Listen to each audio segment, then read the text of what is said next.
जय श्री राम। जय हनुमान।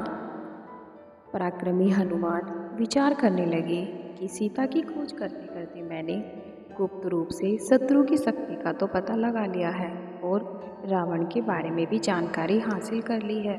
जिन सीता को हजारों लाखों वानर सभी दिशाओं में ढूंढ रहे हैं, आज मैंने उन्हें पा लिया है। ये दुख के कारण व्याकुल हो गई हैं। मुझे अब इन्हें सांत्वना देनी होगी, परंतु राक्षसियों के कारण मेरा इनसे बात करना उचित नहीं होगा। अब मैं इनसे बात करूं तो करूं कैसे? यदि मैंने सीता जी को सांत्वना नहीं दिया तो निसंदेह अपना जीवन का परित्याग कर देंगी। मुझे सीता को श्री राम के गुणगान गाकर सुनाना होगा, वो तभी मुझ पर विश्वास कर पाएंगी।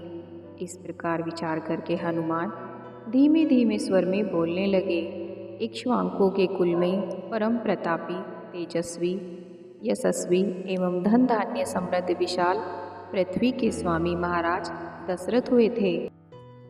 उनके ज्येष्ठ पुत्र उनसे भी अधिक पराक्रमी, धर्मपरायण, सर्वगुण संपन्न थे, जो अपने पिता की आज्ञा का पालन करने के लिए अपने छोटे भाई लक्ष्मण के साथ 14 वर्ष का वनवास काटने के लिए चित्रकूट में आकर निवास करने लगे थे।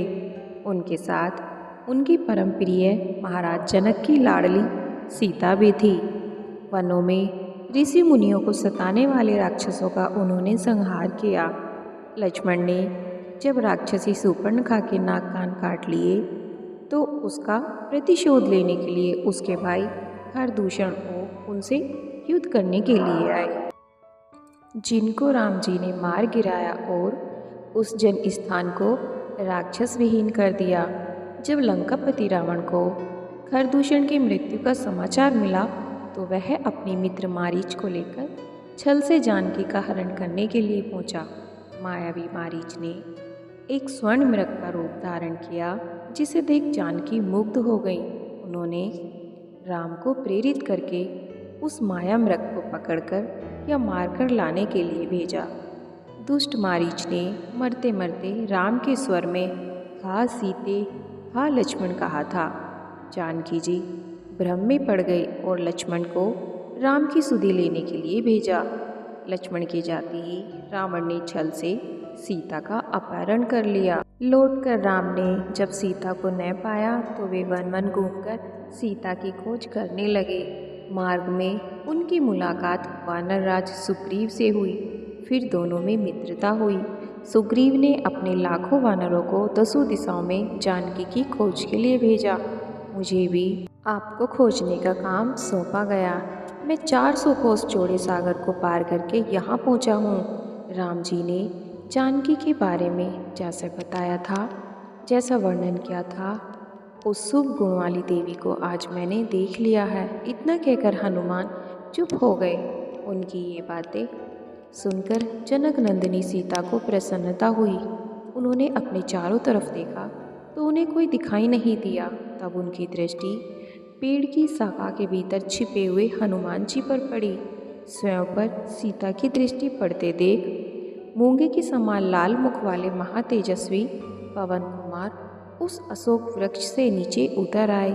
उतरते ही बड़ी दीनता पूर्वक उन्हें प्रणाम किया और मधुर वाणी में कहा, हे देवी, आप कौन हैं? आप इतना दुखी क्यों हैं? कहीं आप जनक नंदिनी सीता तो नहीं, जिन्हें लंकापति रावण चुरा कर ले गया था? आप जिस प्रकार हाय राम राम पुकार रही हैं, उससे ऐसा लग रहा है कि आप जनक नंदिनी सीता ही हैं। यदि आप सीता ही हैं तो आपका जन कल्याण हो। आप मुझे सही सही बताइए, क्या मेरा यह अनुमान सही है? हनुमान का प्रश्न सुनकर सीता बोली, हे वानर राज, तुम्हारा अनुमान बिल्कुल सही है। मैं जनकपुरी के महाराज जनक की पुत्री और अयोध्या के परम तेजस्वी श्री राम जी की पत्नी हूँ। जब श्री राम अपने पिता की आज्ञा से वन में निवास करने के लिए आए तो मैं भी उनके साथ वन में आ गई थी। वन से ही यह दुष्ट पापी रावण छल पूर्वक मेरा अपहरण करके मुझे यहाँ ले आया है। वह मुझे निरंतर यातनाएं दे रहा है।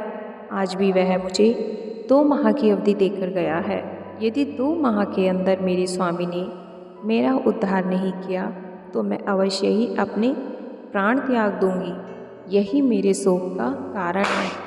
अब तुम मुझे कुछ अपने बारे में बताओ कि तुम कौन हो और तुम्हें यहाँ किसने भेजा है।